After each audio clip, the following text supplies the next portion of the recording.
उज्जैन में बड़नगर रोड पे एक दांडी आश्रम है जो थाना महाकाल के अंतर्गत आता है। वहाँ पे कल रात को 2 बच्चे थाने पे आए थे। उनने थाना प्रभारी को यौन शोषण का बताया था, जिस पे थाना प्रभारी महाकाल द्वारा तत्काल कार्रवाई की गई, प्रकरण पंजीबद्ध किया गया और जिन आचार्यों पे उनने आरोप लगाए थे उसमें एक आचार्य को हिरासत में लिया जाकर उनसे पूछताछ की जा रही है। आश्रम में जो अन्य बच्चे हैं उनको विश्वास में लेके एक टीम बना के उनसे भी पूछताछ की जा रही है और जैसा वो बच्चे बताएंगे वैसी तदनुसार सख्त कार्रवाई की जाएगी। पुलिस भले ही इस मामले में अभी सिर्फ 3 नाबालिगों की शिकायत पर कार्रवाई करने की बात कह रही हो, लेकिन सूत्रों से मिली जानकारी के मुताबिक आश्रम में पढ़ने वाले राजगढ़, मंदसौर और देवास जिले के 19 नाबालिग ऐसे हैं जो कि पिछले कई दिनों से आश्रम के अजय आचार्य और राहुल आचार्य के द्वारा किए जाने वाले यौन शोषण का शिकार हो रहे थे। दोनों आचार्य नाबालिगों को अपने कमरे में अकेले बुलाकर उनके साथ यौन संबंध बनाने के लिए दबाव बनाकर गलत काम किया करते थे। सबको प्रेस द लॉर्ड, सबको प्रभु यीशु के नाम में जय मसीह की। मेरे प्रिय भाई और बहनों, आज भी मैं आप सबके लिए एक न्यूज़ लेकर आया हूँ जो कि एक गुरुकुल आश्रम के साथ लिंक है। उस घटना को लेकर मैं बात करूँगा आप सबके साथ। तो चलिए हम आगे बढ़ते हैं। मैं ये खबर क्यों लेकर आया हूँ, क्योंकि बहुत सारे ऐसे मसीह विरोधी है जो सिर्फ ही मसीह लोगों को दोष ठहराते हैं, उनको दोषी मानते हैं। तुम गलत कर रहे हो, तुम पाप कर रहे हो, तुम अधर्म कर रहे हो, तुम देशद्रोही हो, इसे बहुत कुछ बात वो करते हैं।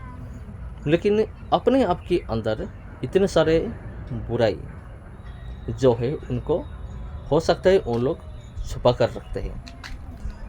वो जो जिसके बारे में मैं बात कर रहा हूँ उसको आज हम प्रकट करेंगे और खुलासा करेंगे। एक अपराध को लेकर एक आश्रम है, गुरुकुल है, दांडी सभा आश्रम।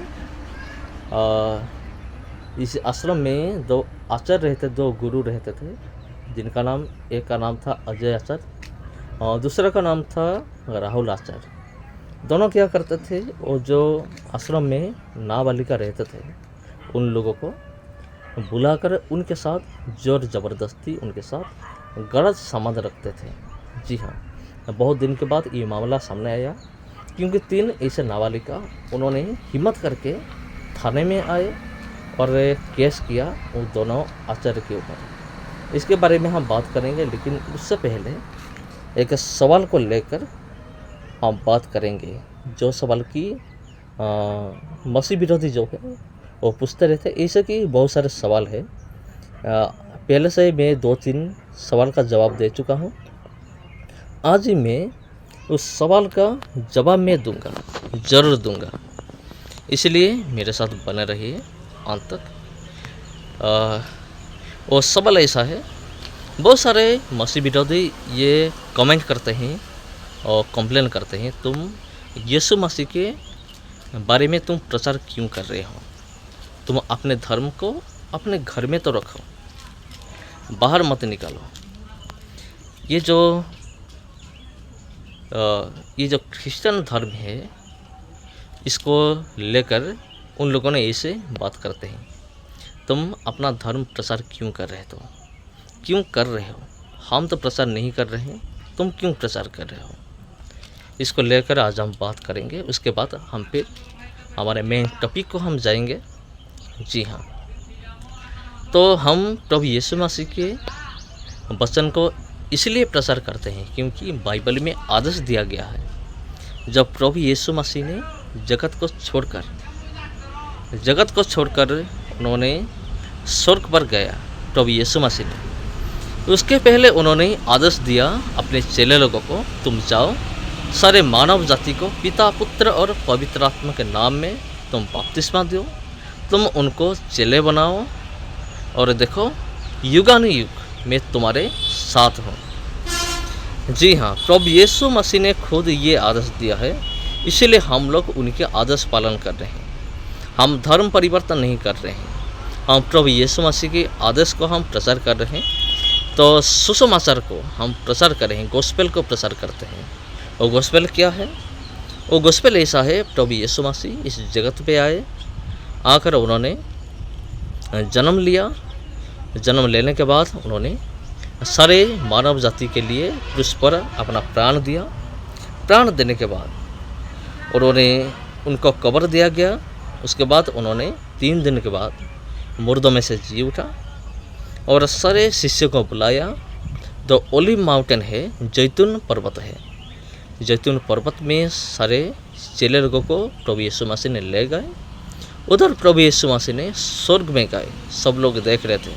और जाने से पहले प्रभु यीशु मसीह ने एक आदेश दी कि तुम जाओ सारे मानव जाति के लोगों के पास, तुम जाओ गोस्पेल शेयर करो और मैं फिर आ रहा हूँ तुम सब लोग को साथ लेने के लिए। जो कि सच है और जो कि 100% सच है। प्रभु यीशु मसीह फिर आएंगे, हम सारे लोगों को लेकर जाएंगे। इसीलिए हम भी चाहते हैं आप लोग भी प्रभु यीशु मसीह को जानें और स्वर्ग की अधिकारी बने। इसीलिए हम गोस्पेल शेयर करते हैं। ये था पहला कारण। दूसरा कारण है हमारा जो भारत का संविधान है। भारत का संविधान में भी ये अधिकार दिया गया है कि कोई भी व्यक्ति अपने धर्म को प्रचार कर सकता है। आर्टिकल 24, 25, 26 अगर हम पढ़ेंगे तो संविधान के उधर लिखा गया है एक आदमी अपना धर्म को प्रचार कर सकता है, धर्म की अनुष्ठान बना सकता है और अपने धर्म को प्रैक्टिस कर सकता है, अभ्यास कर सकता है। इसलिए हम प्रभु यीशु मसीह को प्रचार कर रहे हैं। पहला कारण है प्रभु यीशु मसीह ने आदेश दिया है तुम जाओ सारे मानव जाति के पास, तुम जाओ और सारे मानव जाति को तुम पिता पुत्र पवित्र आत्मा के नाम में तुम बपतिस्मा दो, तुम चेले बनाओ और फिर मैं आ रहा हूँ। इसलिए हम प्रचार कर रहे हैं। तो अब हम टॉपिक को जाएंगे जो हम बात कर रहे थे। ये जो थे अजय आचार्य और राहुल आचार्य, ये दोनों आचार्य थे, एक गुरु थे, धर्म गुरु। लेकिन उन लोगों के द्वारा एक बहुत बड़ा गलती हो गई। कैसे गलती?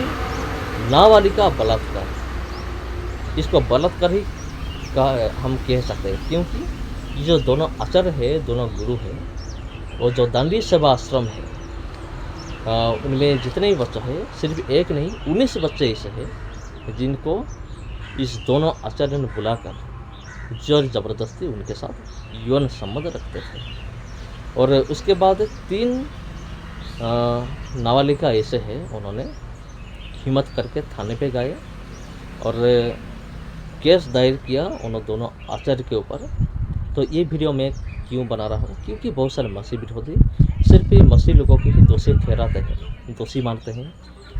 तुम दोषी हो, तुम धर्मद्रोही हो। अगर हम धर्मद्रोही है तो फिर तुम कौन हो? हमें ज़रा सा बता दो। मेरे प्रिय भाई और बहनों, आज की टॉपिक इसके ऊपर आधारित था। तो सिर्फ दूसरे के ऊपर दोष ना लगाए, खुद को परख ले तो हम कैसा है, अगर हम ठीक हैं या हम नहीं हैं। अगर हम ठीक नहीं है तो हम दूसरे के ऊपर दोष नहीं लगा सकते। बहुत सारे मसीह विरोधी दोष लगाते हैं मसीह भाइयों और बहनों के ऊपर, झूठे आरोप लगाते हैं और उनके पास कोई सबूत नहीं है, कोई ठोस प्रमाण नहीं है, फिर भी उन लोग लगाते हैं। लेकिन अभी जो खबर सामने आया है, इसको लेकर अगर कोई मसीह विरोधी मेरे वीडियो देख रहा है तो वो क्या जवाब देगा? मेरे कमेंट बॉक्स में जवाब दीजिए। तो मैं भी तैयार रहूँगा उसकी कमेंट का उचित जवाब देने के लिए।